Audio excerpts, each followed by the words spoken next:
Avengers Doomsday second trailer Marvel officially drop করে দিয়েছে। এতদিনের এই অপেক্ষাটা সত্যি সার্থক হয়েছে, কারণ ডক্টর ডুমের অরা এই ট্রেলারে একেবারে ইনফিনিটি লেভেলে চলে গিয়েছে।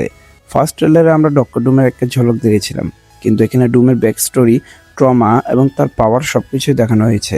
এই ট্রেলারে আলোচনা করার মতো অনেকগুলো বিষয় রয়েছে, তাই কোনো দেরি না করে চলুন সবকিছু একে একে ব্রেকডাউন করি। ট্রেলারের শুরুতে আমরা ডক্টর ডুমের ক্যাসেলের ভেতরে একটি শটকে দেখতে পাই, যেখানে ডুমকে তার থ্রোনের উপরে একেবারে কোল্ড পোজে বসে থাকতে দেখা যায়। আর গাইস, আপনারা তো থ্রোনের সাইজটা একটু খেয়াল করুন, এটা বিশাল। আর আমাদের ডুম ব্রো এখানে বসে শুধু অরা ফার্মিং করছেন। থ্রোনের সামনে আমরা ফ্লোরের উপর সবুজ রঙের কিছু রুনস স্পার্কেল করতে দেখতে পাই। এটা ডক্টর ডুমের রুম সাইন। এই সাইনটা আমরা প্রথমবার মতো সাংহাইতে হওয়ার লাইট শোতে দেখেছিলাম। কিছুদিন আগে স্যানডিয়েগো কমিক কনেও এর একটা ক্লিয়ার লুক দেখা গিয়েছিল। এমনকি ডক্টর ডুমের গন্টলেটের উপরও আমরা এই একই সিম্বল দেখতে পাই। আর এই শটে মনে হচ্ছে ডক্টর ডুম তার সাইনের উপর কোনো ধরনের চ্যানেল বা চ্যান্টের মাধ্যমে রুনসগুলোকে গ্লো করাচ্ছে, কারণ এখানে সবুজ আলো তার উপর স্পার্কেল করতে দেখা যাচ্ছে। আর আপনারা যদি জুম ইন করে তার থ্রোনের দিকে তাকান, তাহলে একই সিম্বল সেখানেও তৈরি করা হয়েছে। এই মুভিতে ডক্টর ডুমের ম্যাজিক কোন লেভেলে হতে চলেছে তার একটি বিশালহীন মার্বেল এই ট্রেলারের প্রথম শটে দিয়ে দিয়েছে। আর তার থ্রোনের পেছনে যে উইন্ডোটা রয়েছে সেটা ঠিক সেই একই সবুজ উইন্ডো যেটা আমরা অ্যাভেঞ্জার্স ডুমসডে পোস্টার এবং কাউন্টডাউনে দেখতে পাচ্ছি। তাই এই একটা শটে এখানে ডক্টর ডুমের পার্সোনালিটি বোঝানোর জন্য যথেষ্ট। এরপর মার্বেল স্টুডিওসের লোগো দেখানো হয়, কিন্তু এবার এই লোগোটা ডক্টর ডুমের থিমে রাখা হয়েছে। লোগোর পেছন থেকে সবুজ আলো গ্লো করছে। এরপর আমরা সুয়েস্টমকে ডক্টর ডুমের ব্যাপারে হিরোদের বলতে দেখি। সে বলে, ভিক্টর সবসময় প্রত্যেকটা রুমের সবচেয়ে স্মার্ট মানুষ ছিল। আর আপনারা কল্পনা করতে পারেন, সু যদি এই কথাটা বলে থাকে তাহলে এটা কতটা সত্যি হতে পারে। কারণ তার নিজের স্বামী রিড রিচার্ডস, অর্থাৎ দি স্মার্টেস্ট ম্যান অ্যালাইভ, তার ব্যাপারে সু বলছে যে ডুমই হচ্ছে সবচেয়ে স্মার্ট মানুষ। আর গাইস, কমিক্সে ডক্টর ডুম এবং রিড রিচার্ডস কলেজের দিনগুলোতে একে অপরকে চিনত। রিড আর ডুমের মধ্যে দীর্ঘদিনের রাইভালরিও রয়েছে। ডুম সবসময় রিডকে আউটস্মার্ট করার চেষ্টা করে এবং অনেকবার সেটা করতেও সক্ষম হয়েছে। তাই সবকিছু মিলিয়ে এটা পুরোপুরি সেন্স করছে। এরপর সু বলে, ভিক্টর আগে অন্যরকম ছিল। সে আগে খুবই কাইন্ড এবং কেয়ারিং একজন মানুষ ছিল। তো গাইস, এর মাধ্যমে এটাও কনফার্ম হয়ে গেল যে ফ্যান্টাস্টিক ফোরের ফ্যামিলি ডক্টর ডুমকে খুব ভালোভাবে চেনে। তাদের মধ্যে আগে থেকে একটা হিস্ট্রি রয়েছে। আর রিড এবং ডুমের সেই লেভেলেরও আমরা এই মুভিতে দেখতে চলেছি। এরপর যে রুমে সু এই কথাগুলো হিরোদের বলছে, সেখানে আমরা ম্যাগনিটোকে দেখতে পাই। গেম ভিডিও সেখানে উপস্থিত রয়েছে, এমনকি স্টিভের একটা নতুন শট আমরা দেখতে পাই। তাই মনে হচ্ছে অ্যাভেঞ্জার্স মনে হয় এক্সম্যানের ফাইটের পর এই দৃশ্যটা ঘটবে, যখন সব হিরো একসঙ্গে টিম আপ করবে। কারণ ফার্স্ট ট্রেলারে আমরা দেখেছি ফ্যান্টাস্টিক ফোর, অ্যাভেঞ্জার্স এবং নিউ অ্যাভেঞ্জার্স এক্সম্যানের ইউনিভার্সে যেতে চলেছে। আর তারা যখন এক্সম্যানশনে পৌঁছাবে, তখন তাদের সঙ্গে এক্সম্যানের ফাইট হবে। কারণ লিক্স অনুযায়ী এই মুভিতে এক্সম্যানরাও মোটর ফ্রেন্ডলি হতে যাচ্ছে না। তাদের ইনকারশনের ভয় রয়েছে, অন্য ওয়ার্ল্ড থেকে আসা মানুষদেরও ভয় রয়েছে। তাই যেই তাদের কাছে আসবে, তারা তাকে একটা থ্রেট হিসেবে দেখবে এবং আক্রমণ করবে। আর আমার মনে হয় এই দৃশ্যটা সেই ফাইটের পরে হতে পারে। এরপর ডক্টর ডুম সব হিরোকে বিট্রে করবে, সেন্টিনেলদের জীবিত করবে এবং তাদের উপর আক্রমণ করাবে। কিন্তু হিরোরা সেন্টিনেলদের ডিফিট করার পর এই রুমে বসে আলোচনা করবে ডক্টর ডুম আসলে কি চাই এবং তাকে কিভাবে থামানো যায়। এরপর আসে ট্রেলারের আরেকটা ক্রেজি শট। ডক্টর ডুমের সেই সবুজ উইন্ডো দিয়ে সূর্যের আলো আসে একটি ট্র্যাপস্ট্রির উপর পড়ে, যার সামনে ডুম হাত দিয়ে দাঁড়িয়ে রয়েছে। গাইস, এই ট্র্যাপস্ট্রিটা আমরা অ্যাভেঞ্জার্স ডুমসডের অফিসিয়াল পোস্টারও দেখতে পেয়েছি, কিন্তু এখানে ট্র্যাপস্ট্রির উপর থাকা মা এবং ছেলের উপর বিশেষভাবে ফোকাস করা হয়েছে। থিওরি এবং লিক্স অনুযায়ী এটা ডক্টর ডুমের স্ত্রী এবং ছেলে হতে পারে। আবার এমন হতে পারে এটা ডক্টর ডুমের ছোটবেলার একটা ছবি, যেখানে সে তার মা সিনথিয়া ভন ডুমের সঙ্গে রয়েছে। আমার ব্যক্তিগতভাবে মনে হচ্ছে এটা ডক্টর ডুম এবং তার মায়ের একটি পেন্টিং। ডক্টর ডুমের জন্য এটা তার গল্পের সবচেয়ে ইমোশনাল অংশগুলোর একটি হতে চলেছে, কারণ এই ছবিতে যে থাকুক না কেন, ডুম তাকে হারিয়েছে। এই শটে তার চোখের মধ্যে আমরা তার ইমোশন এবং পেইন অনুভব করতে পারি, এমনকি তার চোখের পানি পর্যন্ত দেখানো হয়েছে। আর এখন সে প্রতিশোধ নিতে চাইছে। By the way, Robert Downey জুনিয়রের ডক্টর ডুমের ডুমসডেতে সবুজ চোখ থাকবে, যেটা দেখতে বেশ কুলই লাগছে। ট্রেলার থেকে তার চোখের এই শটটা আমাকে সত্যি গুজবাম্পস দিয়েছে। মুভিতে সম্ভবত এটাই সেই মুহূর্ত হতে চলেছে যখন পুরো ফ্যান্ডম ডুমের পাশে চলে যাবে। যেমন ইনফিনিটি ওয়ারে যখন থ্যানোস তার প্ল্যানেটে ব্যাকস্টোরি বলছিল, তখন আমরা সব ফ্যানরাই থ্যানোসের প্রতি সহানুভূতিশীল হয়ে গিয়েছিলাম। ঠিক তেমনভাবে ডক্টর ডুমের ব্যাকস্টোরির ফ্যানদের হার্ট টাচ করতে চলেছে। পরের শটে আমরা এই রুমের ভিতরে শ্যাংচি, সুরি, এমবাকু, জন ওয়াকার এবং নেমরকে দেখতে পাই। সু বলে, ভিক্টরের কাছ থেকে সে সবকিছু কেড়ে নেওয়া হয়েছে যেগুলোকে সে জীবনে সবচেয়ে বেশি ভালোবাসত। সে বলে, আমি জানতাম সে হারিয়ে গিয়েছে, কিন্তু আমি বুঝতে পারিনি যে সে ভেঙে পড়েছে। এখন গাইস, এখানে থেকে মনে হচ্ছে ডক্টর ডুম মূলত তার হারিয়ে যাওয়া প্রিয় মানুষগুলোকে আবার ফিরিয়ে আনতে চাইছে। সে তার পরিবারকে বাঁচানোর চেষ্টা করবে। তার বিশ্বাস, তার পরিবার এখনো মাল্টিভার্সে কোথাও না কোথাও অস্তিত্বশীল এবং সে তাদের আবার রিভাইভ করতে পারবে। আর ডক্টর ডুম যখন তাদের বাঁচানোর চেষ্টা করবে তখনই বড় সমস্যা তৈরি হবে। ঠিক যেমন মাল্টিভার্স অফ ম্যাডনেস 1 নিজের সন্তানদের ফিরিয়ে পাওয়ার চেষ্টা করতে গিয়ে পুরো মাল্টিভার্স ইনকারশন তৈরি করে ফেলেছিল, অথবা হোয়াট ইফ সিরিজের সিনিস্টার স্ট্রেঞ্জ ক্রিস্টিনকে বাঁচানোর চেষ্টা করতে গিয়ে শেষ পর্যন্ত নিজের পুরো ওয়ার্ল্ডকে ধ্বংস করে ফেলেছিল।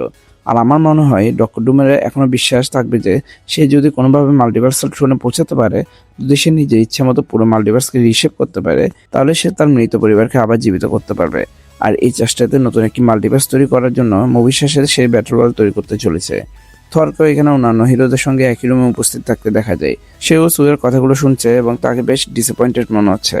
আর সে এতটা ডিসঅ্যাপয়েন্টেড কেন, তার উত্তর আমরা ট্রেলারের পর অংশে দেখতে পেয়েছি। এই রুমটা আসলে কোন জায়গা যেখানে সব হিরো একসঙ্গে জড়ো হয়ে ডুমের ব্যাপারে আলোচনা করছে, এটা বলা একটু কঠিন। যেমন এই থরের এই শর্টের ফ্রেমে তার পেছনে আমরা কিছু বই দেখতে পাচ্ছি, তো মোস্ট লাইকলি এটা এক্সপেনশনও হতে পারে। কিন্তু যেহেতু এক্সপেনশনের সে ফাইটে তারা সেন্ট্রালল্যান্ডের সঙ্গে লড়াই করবে, তাই ফাইটের পর সেই বিল্ডিংটা ধ্বংস হয়ে যাওয়ার কথা। কারণ লিক্সও আমরা শুনেছি যে অ্যাভেঞ্জার্স ডুমসডেতে এক্সপেনশন ধ্বংস হতে চলেছে। তো গাইস, এমনও হতে পারে যে এটা আর্থে ফ্যান্টাস্টিক ফোরের বেস বিল্ডিং, এবং পেছনে যে বইগুলো দেখা যাচ্ছে সেগুলো রিড রিচার্ডসের বই। এরপরে শটা ক্যামেরা স্পিন করতে করতে ডক্টর ডুমের উপর দিয়ে যায় এবং তার সামনে এসে থামে। আর ডক্টর ডুমকে আবার একবার অরা ফার্ম করতে দেখা যায়। কিন্তু গাইস, এখানে আপনারা যদি ভালো করে লক্ষ্য করেন তাহলে তার পাশে কালো ক্লোক পরা একজন ক্যারেক্টার দাঁড়িয়ে থাকতে দেখতে পাবেন। আর গাইস, রিপোর্ট অনুযায়ী ডক্টর স্ট্রেঞ্জ এই কালো ক্লোকে থাকবে, কারণ সম্প্রতি ডক্টর স্ট্রেঞ্জ বরিস ওয়ালা ক্যারেক্টারগুলো কিছু লিগ ইমেজ আমরা দেখেছি। আর সেই লিগ ইমেজে ডক্টর স্ট্রেঞ্জের যে কস্টিউম দেখা গিয়েছিল, এই ট্রেলারে ওই ক্যারেক্টার যে কস্টিউম পরে আছে দুটো একদম একই রকম। তো ডুমসডেতে ডক্টর স্ট্রেঞ্জকে ডুমের সঙ্গে অনেকটা যেভাবে মুভ করতে দেখা যাবে, যেমনটা ইনফিনিটি ওয়ারে থ্যানোসের সঙ্গে এভিনি মার্ককে দেখা গিয়েছিল। আমি এই দুই ডক্টর ডুও দেখার জন্য সত্যি অনেক বেশি এক্সাইটেড। আর ডক্টর স্ট্রেঞ্জ ছাড়াও কিছু উইচেস ডুমের টিমে থাকতে চলেছে, তাই এই ক্যারেক্টারটি তাদের মধ্যেও কে একজন হতে পারে। এরপরের ফ্রেমে আমরা ধ্বংস হয়ে যাওয়ার নিউ ইয়র্ক সিটি একটি ভিজুয়াল দেখতে পাই।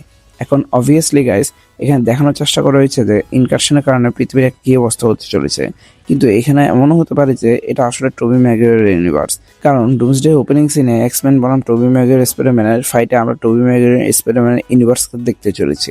ইনকারশনের কারণে টোবি স্পাইডি ইউনিভার্স এবং এক্সম্যানের ইউনিভার্স একে অপরের সঙ্গে ধাক্কা খেতে চলেছে, কিন্তু তার আগে এক্সম্যান তার ওয়ার্ল্ডকে ধ্বংস করতে সেখানে যাবে। এক্সম্যান যেখানে একটি প্ল্যানেট কিলিং বোম প্ল্যান্ট করবে এবং ইউনিভার্সকে ধ্বংস করবে। এরপরে সেটা আমরা রিডকে ডুমকে জিজ্ঞাসা করতে দেখি, ভিক্টর, এটা কি তুমি করেছো? লিক্স অনুযায়ী আমরা শুনেছি যে ডক্টর ডুম, রিড এবং ফ্যান্টাস্টিক ফোরের সঙ্গে তাদের অ্যালায়েন্সে যে তাদের শিপে করে আর্থ 616-এ আসবে, আর স্টিভ রজার্সও তাদের সঙ্গেই থাকবে। কিন্তু এটাই সেই মুহূর্ত হতে পারে যখন রিড এবং অন্যান্য হিরোরা বুঝতে পারবে যে ডুম আসলে তার সঙ্গে বিশ্বাসঘাতকতা করেছে। ডুম নিজেকে একজন হিরো মনে করে, সে মনে করে সে নিজেই সঠিক। তার বিশ্বাস সে একই সঙ্গে মাল্টিভার্স এবং নিজের পরিবার দুটোকে বাঁচাতে পারবে। এরপর ডুমের মাস্ক এবং চোখের একটা ক্লোজ আপ শটও আমরা দেখতে পাই, এটাও বেশ কুল একটা শট। এরপর আগের ট্রেলার থেকে স্কট ল্যাং এবং ক্যাসি ল্যাং এর শেষ সিনটা আবার দেখানো হয়। জন স্টর্ম এখানে ফ্র্যাঙ্কলিনকে হাক করছে, যেটা ফার্স্ট ট্রেলারে দেখা সেই শটের একটা অ্যাঙ্গেল।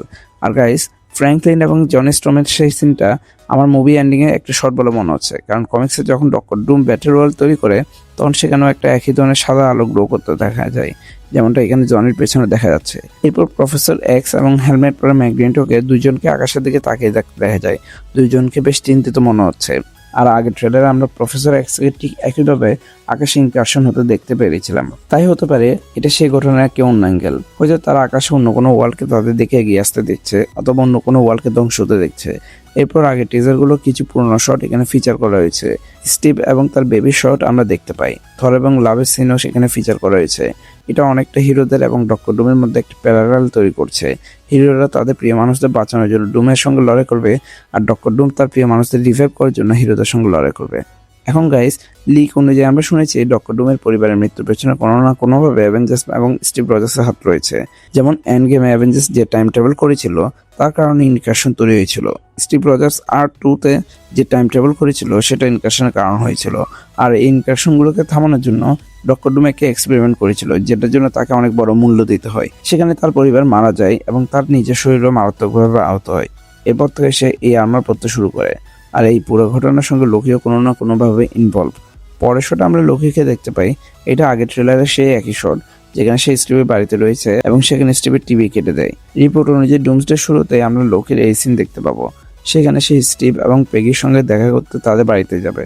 সে তাদের বলবে যে এটা একটা ব্রাঞ্চ টাইম লাইন, যেটাকে টিবিএফ রুন করতে চলেছে, তাই তাদের আর্থ 828 চলে যেতে হবে, সেখানে তারা নিরাপদ থাকবে।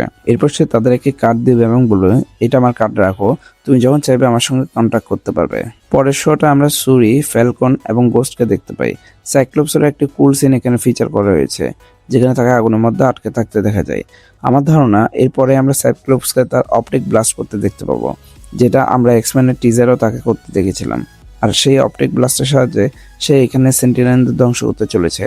এর পরের শট আমরা ডক্টর ডুমকে একেবারে সুপার ভিলেন স্টাইল ল্যান্ডিং করতে দেখতে পাই। সে বিল্ডিং থেকে জাম্প করে এবং বাতাসে কমপক্ষে 10 বার সামারসল্ট করার পর ল্যান্ড করে। আর এই পুরো সময় তার যে স্পিড ছিল সেটা একেবারে নেক্সট লেভেলের। এই সিকোয়েন্সে তাকে অসম্ভব দ্রুত গতির মনে হচ্ছে। আমার মনে হয় এই সিনটা এক্সম্যানের ইউনিভার্সে ঘটতে চলেছে, যেখানে সে অ্যাভেঞ্জার্স এবং এক্সম্যানের সঙ্গে ফাইট করবে।